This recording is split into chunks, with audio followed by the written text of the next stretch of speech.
What happened to that young woman? Unfortunately, it's not an isolated case.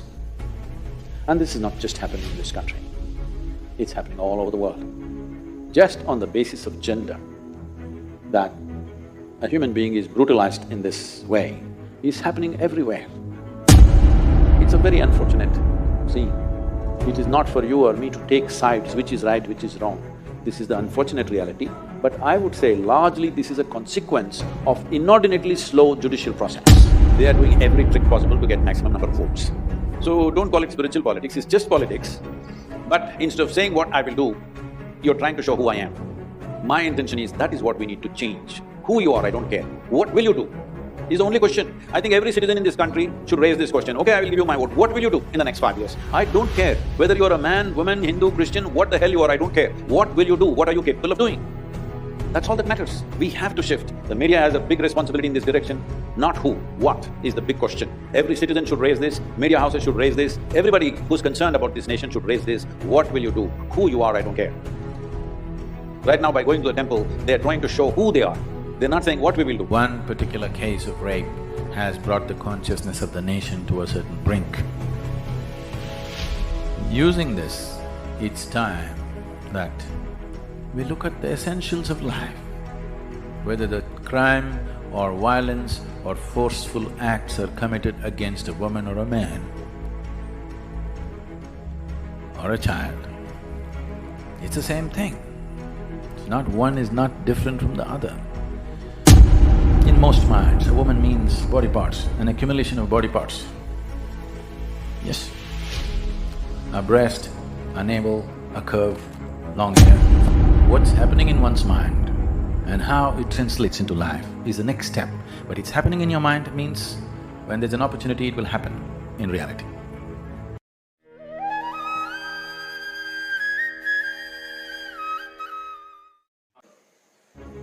What happened to that young woman? Unfortunately, it's not an isolated case.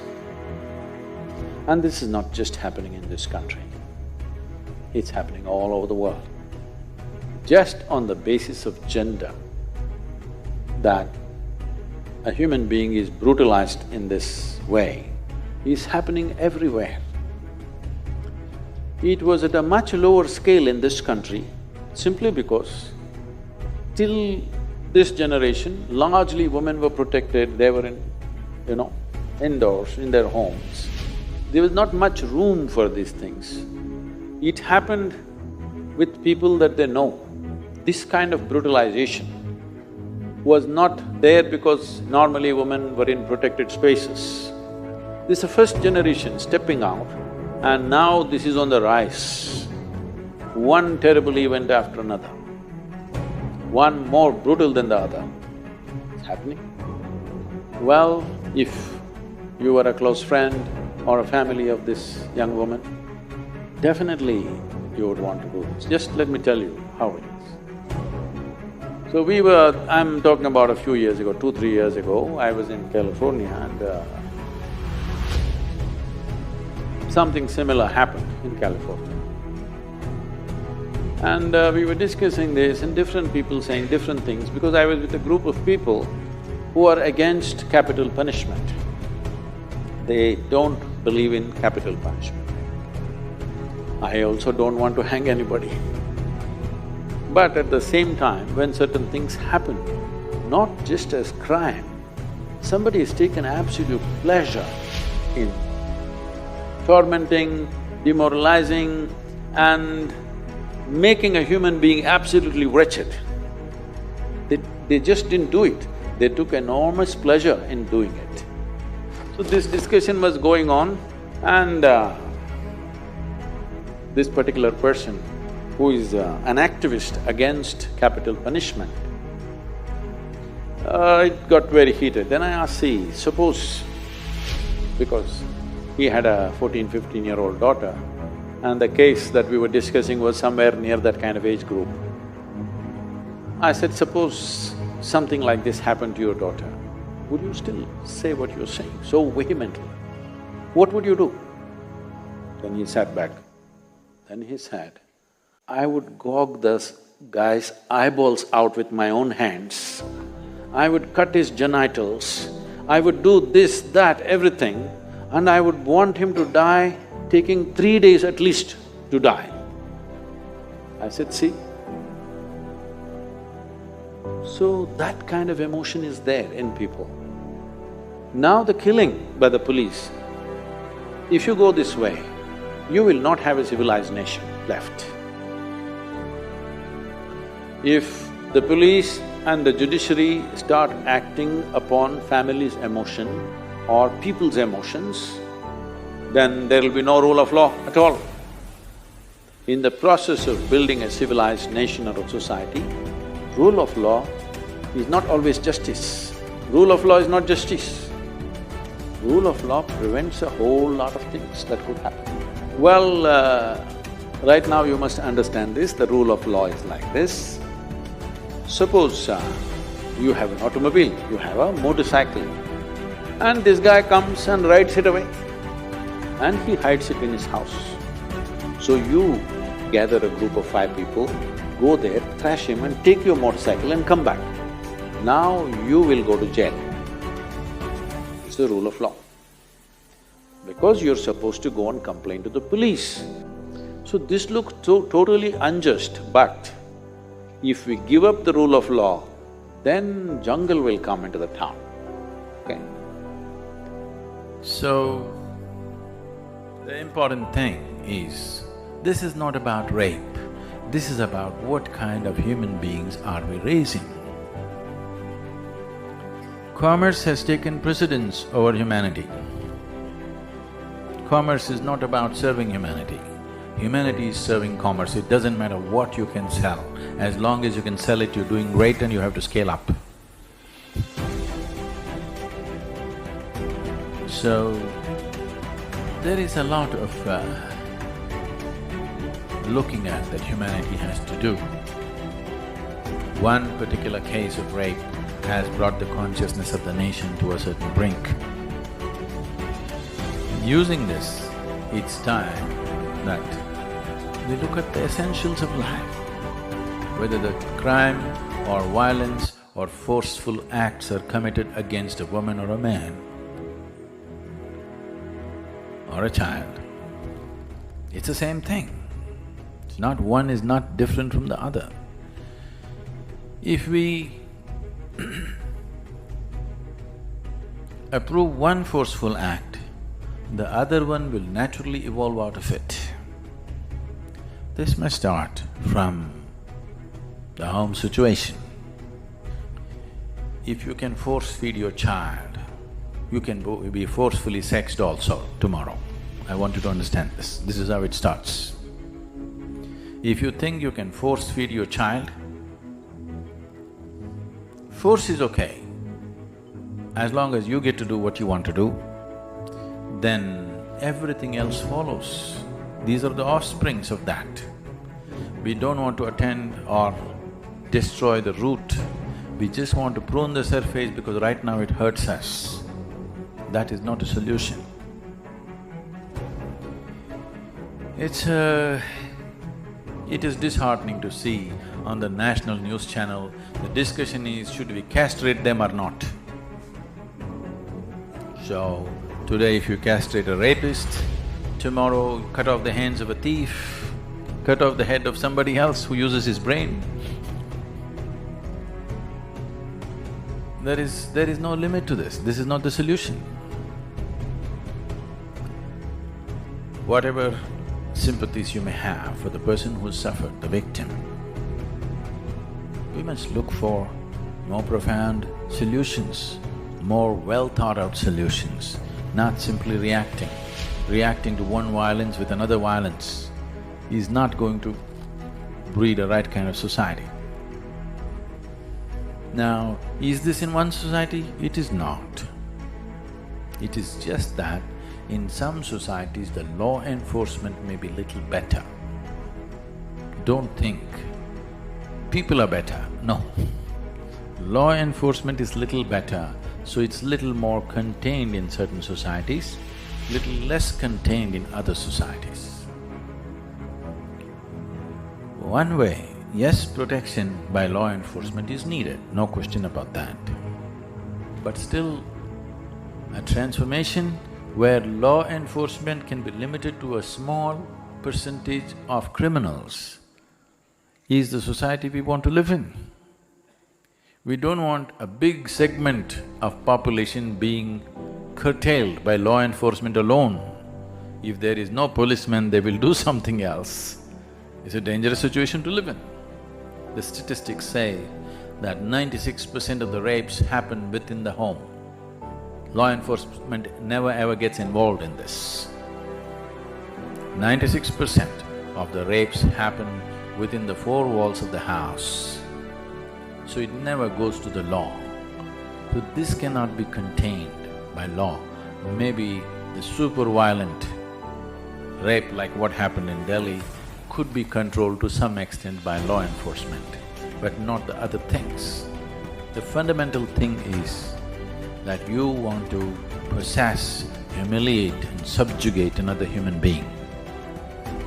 This is happening because of a certain level of inadequacy, a certain level of incompleteness within you, that only by possessing something, you will feel little better. Whether to fulfill this possession, you go shopping or you go raping. It's the same thing. Something is inadequate. You want to fulfill this by getting something. This will find all kinds of ugly expressions. Some of them you may think is harmless, but if you do this today and fulfill yourself, tomorrow you would like to step it up to something else and something else and something else. It will not stop at one thing.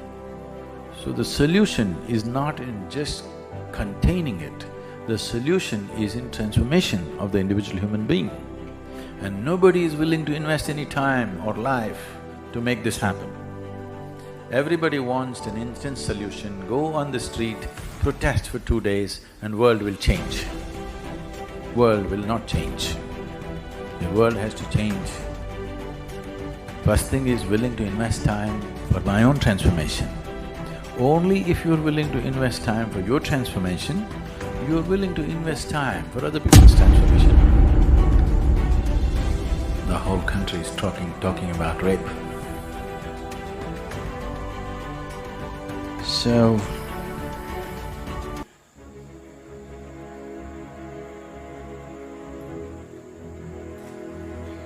this needs to be understood, that though there may be a sexual stimulus to rape,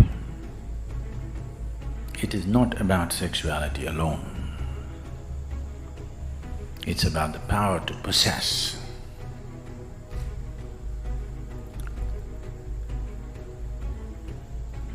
This wanting to possess comes from various things. One fundamental mistake that societies have done is somewhere in the minds of the youth, the male youth in the world, we have put the idea that a female is an object, a thing that you can possess. Either somebody's father can give you away, if he refuses, you can take it. Still there, isn't it, in the background? Somewhere very deep in the psychological structure, there is an idea that a woman is a commodity. A commodity is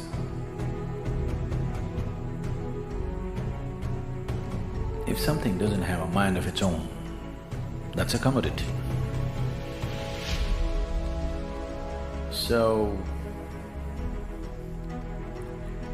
this probably in some places consciously implanted, in many other places unconsciously implanted, but it's deeply implanted in people's minds.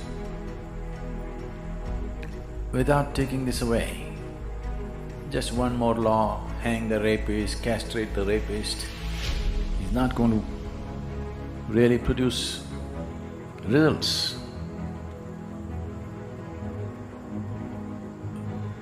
And where does this come from? They did a very wonderful thing in the ancient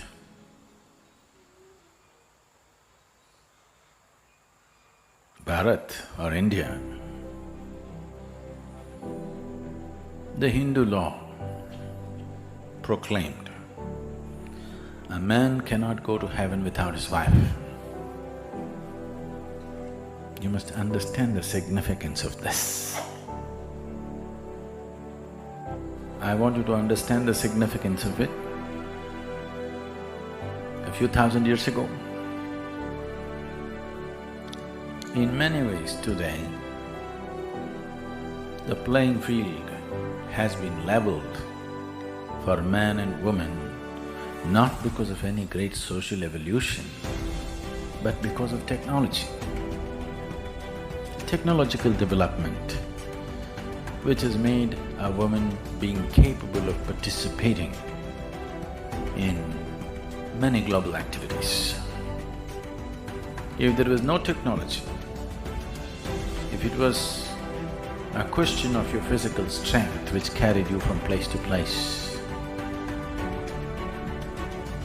definitely a woman would be still very homebound. Not that she shouldn't be home, I'm saying being home is one thing, being homebound is one thing. Being home is nice. Being bound by home is a different thing. So, yes, definitely, when somebody perpetrates a violent act, they need to be punished. But still, if you want a better society, not just better laws, a law or a punishment is only relevant after things have gone wrong. Hanging somebody, doing something else is still not going to fix somebody's life. If we want to see that things don't go wrong, there may be no absolute fix, but definitely there is something called as lowering the percentages or heightening the percentages. When you're dealing with a larger world, it is only a question of lowering the percentages. Maybe there is never going to be an ideal society where no such thing will happen. But in striving towards that possibility, the most important thing is we need to understand. Right now, the chant that we were doing is just about that. Still, in most minds, a woman means body parts, an accumulation of body parts. Yes?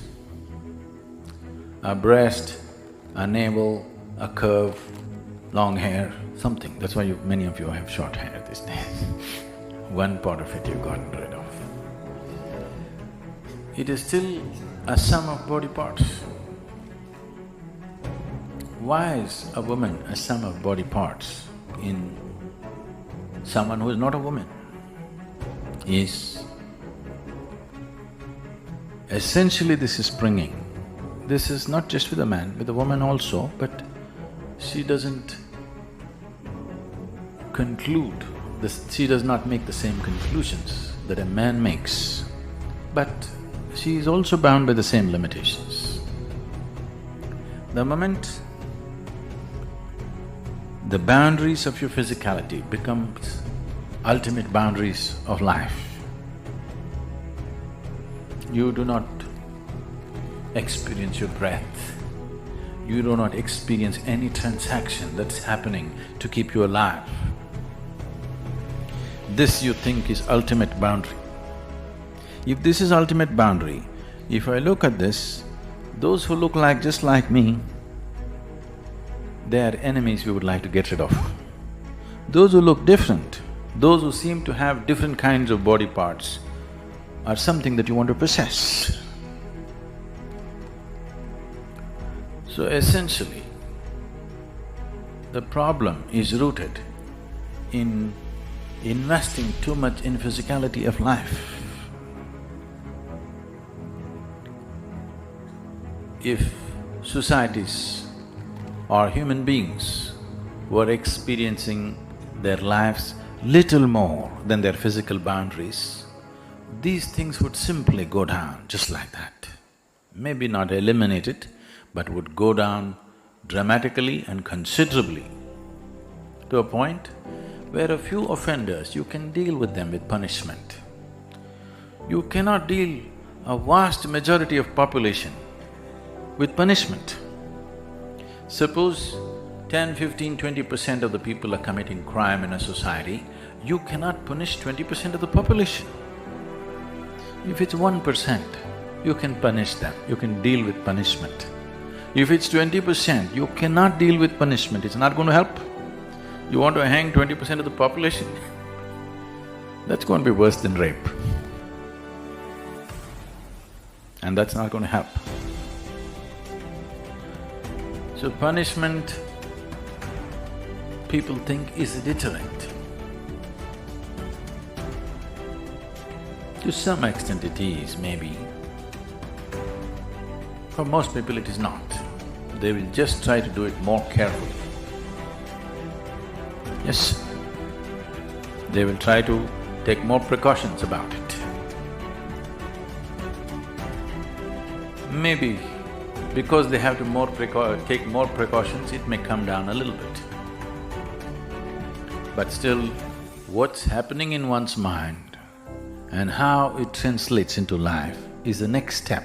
But it's happening in your mind means when there's an opportunity, it will happen in reality. Right now, it seems there are over 500 rape video games, very popular. The video games go like this. This very popular video game goes like this. A mother with two daughters is in a railway station, and the video game is about how to rape the mother. If you successfully do it, you'll get one of the daughters. This is a video game, commercially being sold, bought in millions. Secretly, people playing these games in their homes or offices or wherever on their computers. We are nurturing a sick world, and we expect it not to happen in the railway station. It will happen. This time it's happened in a bus, and this time it happened in the capital city.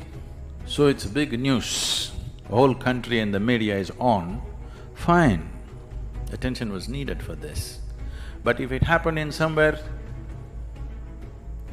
some local place, in some village, in some little town, it would be just one more statistic, or it does not even become a statistic because nobody reports such things. If you're not willing to invest time upon your own transformation, where is the question of doing anything for anybody's transformation? If you do not know the value of what it is experientially, you will never invest. You see this every day, maybe you don't, I do. Every day. Well, you have also seen. Morning you get up, you want to do your yoga, but every day there's something more important to do than yoga. Yes, look back in your life, what great things have you done which are so important? There will be nothing great. But when you want to do your morning meditation, you will see there is something more important to do. This means you do not hold human transformation as a very crucial thing. You think it's an entertainment, you think it's a side thing to do. It's not the side thing to do, it is the main thing to do. Transformation is the main thing to do. If we do not transform individual people, you just have to do with a world full of criminals. Some will commit, some will not commit, some will do it on the video game, some will have the courage to do it on the street. Closet rapist or street rapist, not very different, isn't it? Maybe for the victim it's different, but for the world that we live in, it's not different. You're still living with such people, isn't it? So if this has to change, we need to understand that individual transformation is the most crucial thing. If we are not willing to invest on that, we just have to do with what we have, and worse will come. Not that it'll not come, worse will come. Every time there is no law in a certain place, every time a war happens, what happens there? Apart from the killing, what happens there is worse than the killing. Almost everywhere. So, these are all the same people that you live with. These are your sons and husbands and brothers. They are so nice. But if nobody's watching them, they're something else. Transformation means just this, that who you are is not determined by other people's opinions or other people's presence. You are like this. Whether somebody is there or somebody is not there. This is the way you are. This is transformation. If in this direction, humanity does not make an investment, in this direction, if every parent does not invest upon their children to transform them into a more inclusive human being. Inclusion just means this, technically, to bring it down to a very technical level. Inclusion, don't teach it in the name of love, embracing the world, this and that. Inclusion just means this, that who you are is not limited to the absolute boundary of your physicality. It is little more. If it's little more, the very way you walk on this planet, the very way you breathe upon this planet, the very way you exist in this planet will be different, simply because your idea of who you are is beyond the boundaries of your physicality. If this one thing happens to the human being, suddenly he is different in every possible way. Actually, crowd is standing in front of the police station and demanding, hand those guys over to us, we will take care of them. They would have lynched them. Well, in the parliament, people are saying, let's lynch them. Parliament. Well, this is the emotion when you see the wretched thing that they have done. No question about it, not that we have any sympathies for them. But if you give up the rule of law and start doing these things, how do you know? How do you know? This is the most unpopular thing to say, you will get me into trouble, but let me say it. How do you know? Suppose I am the police person and today there's a huge pressure in the town that this has happened. What do? The first 4 guys who are sitting here pick them up and say, these are the guys. And if I wait for 2 days, these guys are going to speak, so best thing is shoot them or hang them in the prison and say they committed suicide. That's it, case closed, my job is done, I get a medal. I'm saying there are many loopholes to these kind of things. So once you go into that region, then there is no control. Right now, the nation's emotion is such that the right thing has been done to these 4 people. Well, I don't want to go into the details of it could be anything. But at the same time, in the cover of darkness, if these 4 people had escaped, then what would the nation say? Then every one of us would be saying, these police are so incompetent, they are no good for anything, they are probably cahoots with them, maybe the policeman also raped that girl, all kinds of things would come out. Journalism would go loose on everything. So there are many aspects to it, it's a terribly sensitive matter. But should we move towards going for quick justice? The crime happens, tomorrow morning shoot them or hang them. Well, if you bring back the kangaroo courts, then you will be taking a backward step in our efforts to civilize this world. Don't think the world is civilized, okay? You have to constantly, in every generation, move them towards civilization, constantly. Otherwise, they will go backwards with these emotions. When something that's precious to me has been lost, then I will say, let's break the law and do this, because it hurts me so much. So, it's a very unfortunate scene. It is not for you or me to take sides, which is right, which is wrong. This is the unfortunate reality. But I would say largely this is a consequence of inordinately slow judicial process. That everybody knows if you go to the court, it is going to take 10 years. If my daughter is raped, do I want to wait for 10 years? Definitely not. Right now, the other parents of the another brutal rape and murder of Nirbhaya in Delhi, those parents are saying, this is a good thing that happened. I want the same thing to happen to the perpetrators who did the same thing to my daughter. Why? After 7 years, they're still not hung. The sentence has been given, but appeal after appeal, they will go to a higher court and a higher court. His whole life he will spend in the prison, and we are paying taxes for him. Yes, we are. When somebody as level-headed, when someone who is as balanced and level-headed as Anand Mahindra says, I will volunteer to be a hangman, because they're saying there's no hangman. Because everybody said no capital punishment, so hangmen have been fired, no hangman. So even if you give a sentence, nobody to pull the rope. When somebody like Anand Mahindra, who is a very level-headed and astute businessman, when he says, I will volunteer, you must understand that justice is too bloody slow, too slow, inhumanly slow.